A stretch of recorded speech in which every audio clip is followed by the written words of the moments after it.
Hello everyone, welcome to my channel Infinity. So today we are going to learn about the concept of identical particles. We will learn about fermions and bosons. Okay,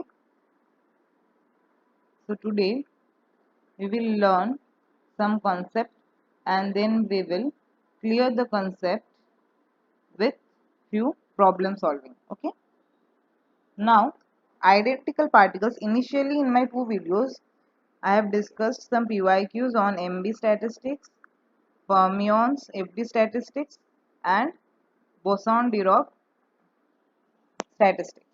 Okay, but now we will talk about identical particles, that is fermions and bosons.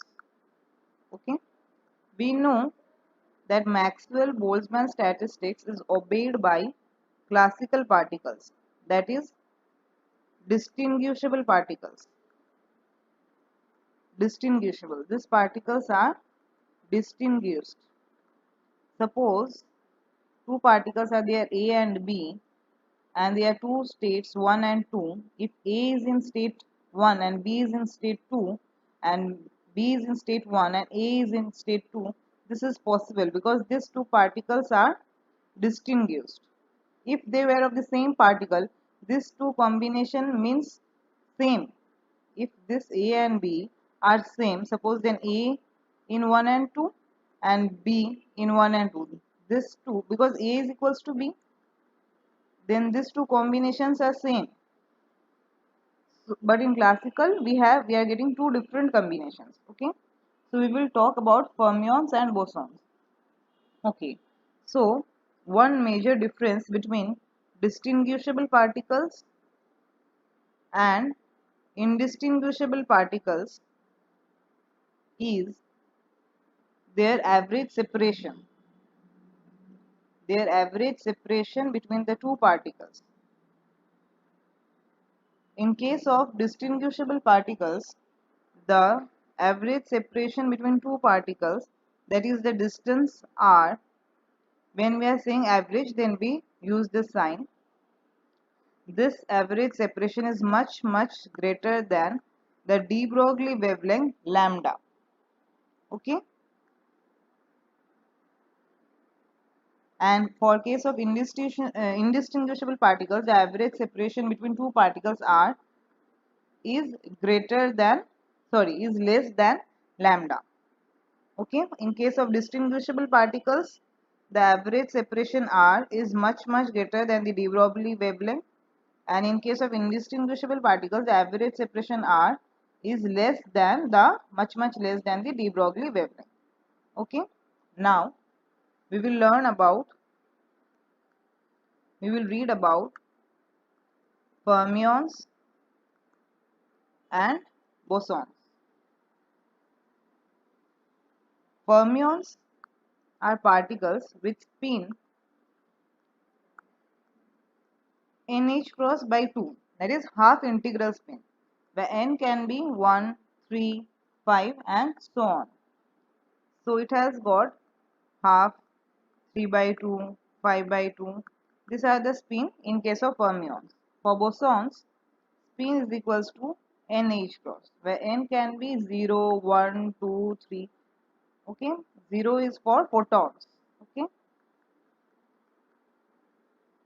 so these are the spin for bosons. Fermions, they obey Pauli's exclusion principle. They obey Pauli's exclusion principle. That is, no two states or no two fermions with the same quantum number, that is n, l, m, l and ms, same value, can be in the same state. Can be in the same state. As I already mentioned in the problems which we are doing in the previous classes, that according to the spin, we know that how many particles are going to exist in one state. Okay, but for bosons, there is no restriction. there is no restriction. Any number of particles can be present or can be filled in any state. Okay. Now suppose for fermions spin of a single particle is half, then degeneracy, that is, will be 2s plus 1, that is 2 into half plus 1. That means two particles can have the same energy eigenvalue. That is, two particles can be in the same state. If this is the ground state, then two particles can be present in a single state. Okay. Now comes particles can be, now comes the spin. Can be in the different state or can be in the same spin state. Okay. In the different spin state and the same spin state. Now suppose the value of spin is 3 by 2. Okay. Then the degeneracy is what? 2s plus 1, that is 4. So in one state 4 fermions can exist. If the spin is different, okay, and if the spin is same, then always one fermion, always one fermion can exist in one state. No more than one fermion can exist in one state. Only and only one fermion can exist in a state. Okay, this you need to remember. And for different spin state, maximum number of fermions can be what? 2s plus 1. Okay, and for spin state, maximum number of fermions is what? One. Same spin state, one fermion, and for different spin state, maximum is 2s plus 1 fermion in a single state. Okay, now identical particles, that is the psi, the wave function total, can be expressed as psi space and psi spin. Okay, now for fermions, psi total, that is the total wave function is always antisymmetric. Okay, and for bosons, the psi total wave function is always what? Symmetric.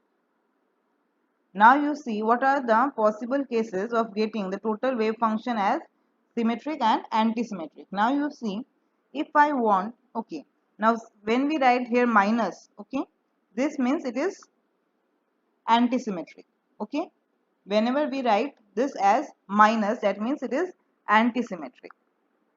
And whenever we write here psi plus, that means it is symmetric. So this is for bosons and this is for fermions. Okay, this is for bosons and this is for fermions. Okay,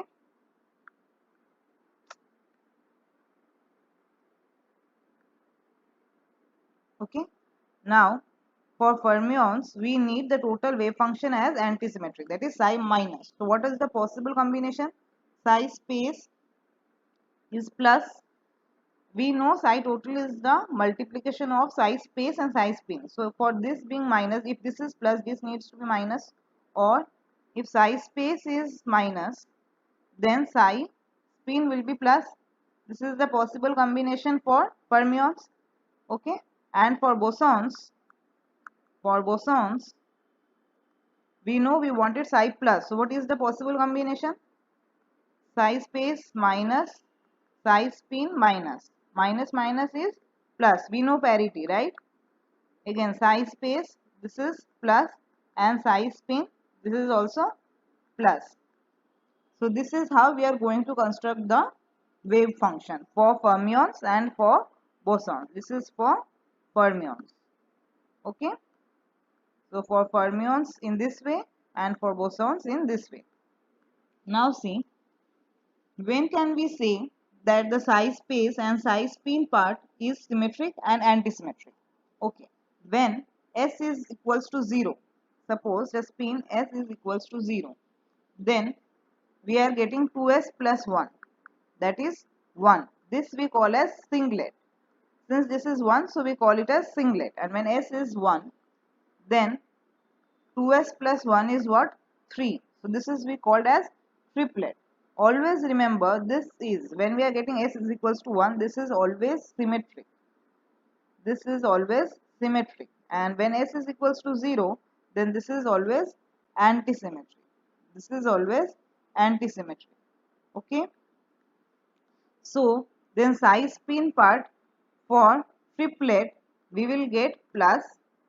For triplet we are getting plus, that is symmetric, and psi spin part for singlet we are getting minus, that is antisymmetric. That is antisymmetric. Okay. In question you will see, if you get a plus or minus sign, suppose in question, okay, we will discuss some question so that it will be easy for you to understand. Okay. Now before that, let us understand few more concepts. Okay, now you see, let us construct the, previous was all about the spin wave function. This we all get to know about the spin wave function.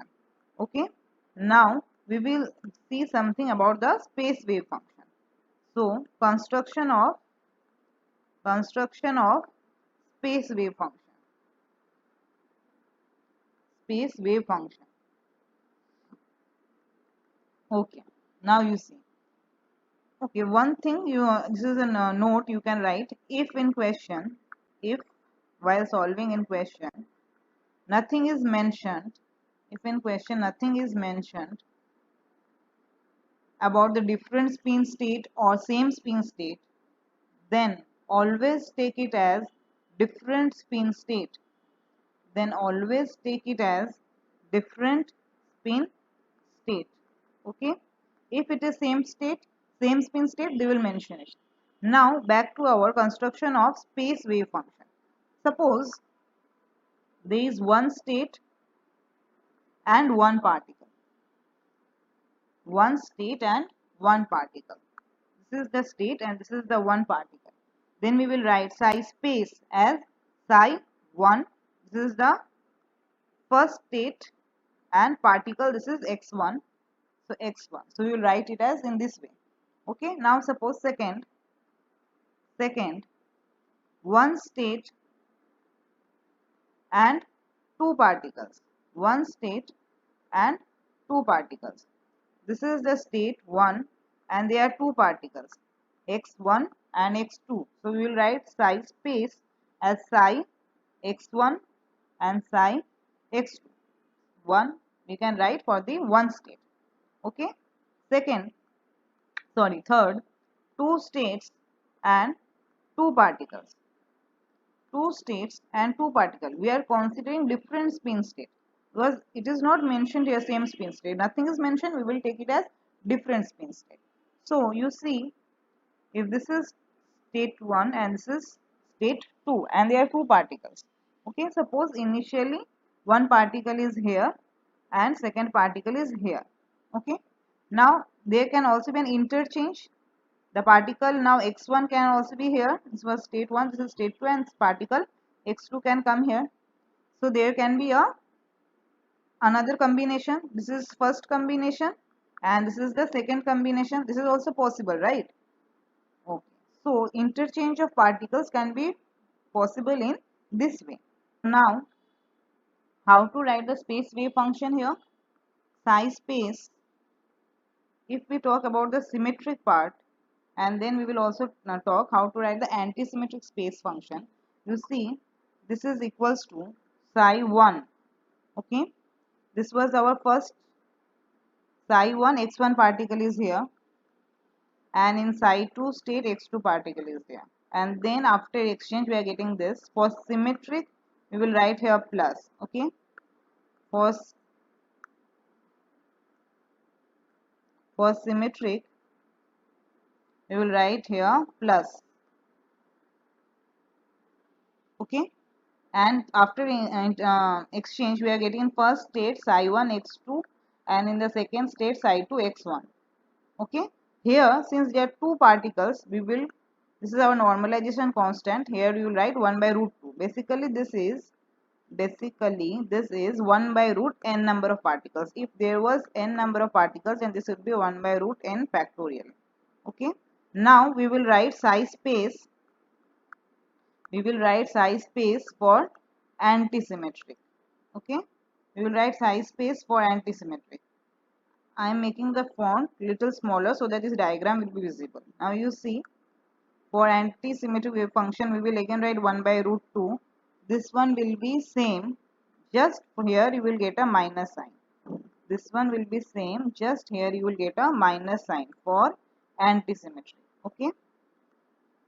I hope you are understanding what is the difference between the bosons and the fermions. Now symmetric wave function is always, not necessary that symmetric will be only for bosons only. No, fermions can also have, but in that case if the spin part is antisymmetric, then it will be fermions. Okay, but bosons, for bosons, space and spin both will have the same sign, and for fermions, space and spin will have of the opposite sign.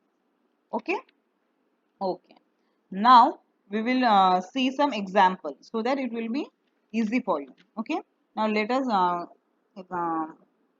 go through some examples. Okay, wait. Suppose there is a question. This type of questions I've already done. Okay, let me take this. This is an easy question I've already done in the previous class.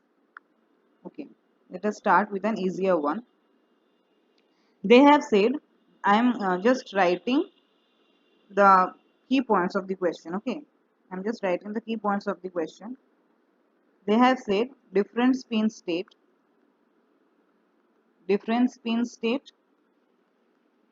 okay, and they have mentioned spin is half, okay, and they want to know the ground state energy of the system and the number of the particles are 2. I am giving the sketch of the question. Okay, now see, it is half. See how to understand in question and how to proceed. Spin half, that means it is fermions. Okay, different spin state. So maximum number of fermions that is possible is what? 2s plus 1. That is 2 into half plus 1. That is 2. Correct? Now particles are also 2. So if these are the energy states, so in first state only we will get the 2 particles. The 2 particles will be accommodated in the first state only. So now our ground state energy, that is E, ground state is what? For 1D box, okay, this was 1D box, okay. They are talking about 1D box of length L, okay. Then we know for 1D box of length L, our ground state energy, this is what? Pi square H cross square 2m L square, okay. So two particles are present here, so it will be twice of this energy. So this 2 and this 2 will cancel and we will get our answer as pi square H cross square by ml square. This is so easy. Okay. Next we will see if they have asked about the first excited state. First excited state is what? It is that energy which is slightly greater than the ground state energy. Okay.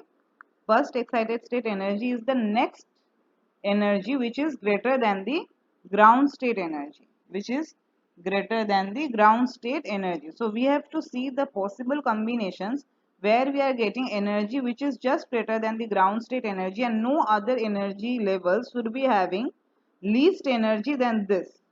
That is, first excited state should have energy which is greater than the ground state energy. Suppose here pi square H cross square by 2ml square. We got this as the ground state energy. Fine. So first excited state can be 2 pi square H cross square by 2ml square. This can be possible, but no such, if it is 3, then we should not get anywhere 2 pi square H cross square by 2ml square. This combination should not be present anywhere. So first excited state energy is greater than the ground state energy and no other energy should be present in between this first excited state energy and ground state energy. I hope you are understanding what I want to say. Okay? Okay. So let's proceed with how to find our first excited state energy. Okay? Okay. Now considering the above example only for this 1D box, see these are the states. Okay? Now let us consider pi square H cross square 2ml square as E0. So this state is having the energy E0. This one n, we know n square is 0, right? So this is the ground state. For first excited state, this is going to be 4E0. This you know, I think 9E0, and this is 16E0. So we need to find the first excited state energy, the energy which is greater than the ground state energy. Okay. So there are two particles. So if one particle is here and the second particle is here, so see, we will get our total energy as 4E0 plus E0. Ground state energy we got as 2E0. Okay. So this we are getting as 5E0. So is there any other combination that we can get energy in between these two? You check. No, we are not going to get. So this is our first excited state energy. Now, if we need to find our second excited state energy, first excited state energy, okay, if we need to calculate the second excited state energy, then you see how we will calculate.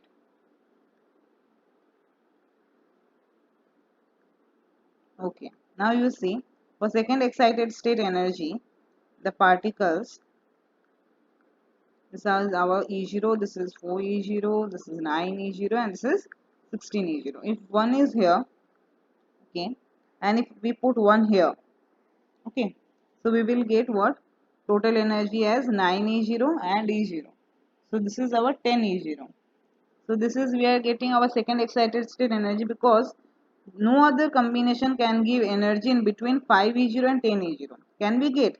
Now for example, if we want to try, if you suppose if you say that I will put one particle here and one particle here, then what energy you will get? You will get the total energy as 9 plus 4E0. That is 13E0, which is greater than 10E0. So this is not our second excited state energy. This is not our second excited state energy. So is this possible? No. Now, if you say that if I put two states in this state, then I will get the total energy as 4E0 plus 4E0. So that is 8E0. So this can be our second excited state energy. Yes, correct. So this is not our second excited state energy. This is our second excited energy, because in between 10E0 and 5E0 we are getting 8E0. So this is our least, this is least than this, na? This is smaller than this, 10E0. So this is our second excited state energy. This is our second excited state energy. This is our second excited state energy. I hope you understand. You have to see the combination so that you are getting the least value of energy, and which must be greater than first excited state energy, obviously, but it should have the least value. Okay. So this is the way of calculating the first excited state energy, the second excited state energy, and ground state energy. I hope there is no confusion regarding the ground state energy. Okay, so now next proceed with another example, but with same spin state. Okay, same spin state, so that it will be clear to you how to proceed. Okay, now we are doing, I am giving the sketch of the question. This is for same spin state, same spin state. So the maximum number of fermions that can accommodate in one state is only one. Okay, we have already learned this. Same spin state, number of particles are 3. Number of particles are 3, and this is a 1D infinite potential well of length L, and we need to find the first excited state energy. Okay, so first we need to find the ground state energy. Okay, so we know our state energy, we know this is E0, this is 4E0, this is 9E0, this is 16E0. Okay, now particles are 3 but same spin state, so maximum number of particles that can accommodate in a single state is only 1. So our ground state energy, will be, ground state energy is what? E0 plus 4E0 plus 9E0. Okay, so this is 14E0. So this is our ground state energy. Okay, so our ground state energy is what? 14E0. Now in question we need to find the first excited state energy.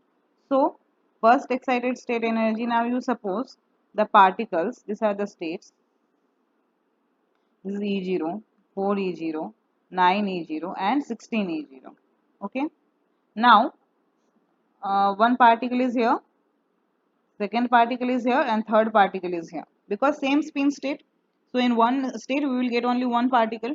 So our first excited state energy will be E0 plus 4E0 plus 16E0. So this we are getting total as 21E0. Are we getting any value smaller than this? No, we will not get. Okay, now extra I am doing the second excited state energy so that it will be clear for you. Again we will draw our energy state. This is E0, 4E0, 9E0 and 16E0. Okay, now you see if one particle is here, one particle is here, and this is our 25E0. And for second excited state energy, one is here. Suppose this particle is not here. This particle is here. Okay, and the third particle is here. Okay, we will see a different combination also we will see, and we will see if we are getting any value less than this or what. Then what we are getting here E0 plus 9E0 and plus 16E0. So this is equals to what? 26E0. Okay, this is one combination I took. Okay, this is suppose combination A. Let us see for another if we are getting value lesser than this or what. Suppose if one particle is here, suppose another particle is here, and sorry, here will be 16E0 and another particle is here. Okay, so this too we took the combination E0 4E0. No, this combination we took for our first excited state energy. So this is not possible. This is not possible. So if we take this as here, suppose. Okay, so then we will get the total energy E as E0 plus 4E0 plus 25E0. So what we are getting? We are getting 30E0, which is not less than this. So this is our second excited state energy. So our second excited state energy is what? 26E0. And our first is what? 21E0. And our ground state is what? 14E0. So in this way you have to calculate the first excited state energy, second excited state energy, and so on, whatever asked in the question. Okay. Now, how to write the psi total for a fermions if asked in a question. This is I am giving an example. Suppose is also I am framing a question. Suppose in question they have mentioned the antisymmetric spin wave function. They have said that there are fermions and they are having antisymmetric spin wave function, and there are two identical fermions. Identical fermions means same spin state. Okay, you have to write the space part. Okay, four options will be given, and they have said the total energy E is suppose 13 pi square h cross square by 2m a square. Now how to proceed? You see, first this is our 1D potential well. Now you see this is our states. We know this is E0, this is 4E0, this is 9E0, this is 16E0, right? Now for getting 13, so what combination? There are two fermions are there identical. So in one state only one fermion can be present, right? So for 13, how can we get? If we put 9 and 4, we are getting 13. Okay, so we understood the two particles are placed in these two states. Okay, now we know space part wave function we write as how? Root 2 by L. Now 4, suppose this is the our first, this is our ground state, this first stage, the second state, third state. So suppose psi 1, if I write root 2 by L, sine, what will I write? 2 pi. So this is basically I am writing the n value. If I write the n value here, so what will I write? N is equals to 1, n is equals to 2, n is equals to 3, and n is equal to 4. We know psi we write as how? Root 2 by L, this is the normalization constant, L is the length of the box, sine n pi x by L. Correct? We write in this way. So here for this state n is equals to 2, so sine 2 pi x by L. Correct? I am writing this as psi 2 only. Writing this as psi 2, and for psi 3 we will write it as root 2 by L sine 3 pi x by L. Correct? So our ultimate space part will be what? Psi space we will write it as root 2 by L. I can take it as common, and we will write what? Sine 2 pi x1 by L sine 3 pi x1 by L. Since we know in the previously I told how to suppose, where was that? I thought, yes, two states and two particles. So we know there can be an exchange. So here also there can be an exchange, correct? So how can there be an exchange? Suppose one particle is in 4d0 and second particle is in 9e0. Okay, if there is an exchange, now the first particle is in 9e0 and the second particle is in 4e0. Okay, possible. So we will get another here. Now we know they have already said the spin wave function is anti-symmetric. So this one will be what? Symmetric. We know plus and minus is minus, right? So for symmetric we will write what? Plus. We will write here plus, and then again our exchange is possible. So we will write sine 3 pi x1 by L and sine, this one will be x2, sorry, this one will be x2 and sine 2 pi x2 by L. Okay, I hope you understood. If it was said this is symmetric wave function, then here it would be minus. If they have said that the wave function is symmetric, then here it would be minus. But since they have said it is an anti-symmetric spin wave function, so our space part will be symmetric, right? So I hope you understood this. So today we will stop here only. This was about all the concept regarding the fermions and bosons part. All sort of problems you can do with this concept. If you have any problem regarding solving any question regarding this concept, please let me know. Okay.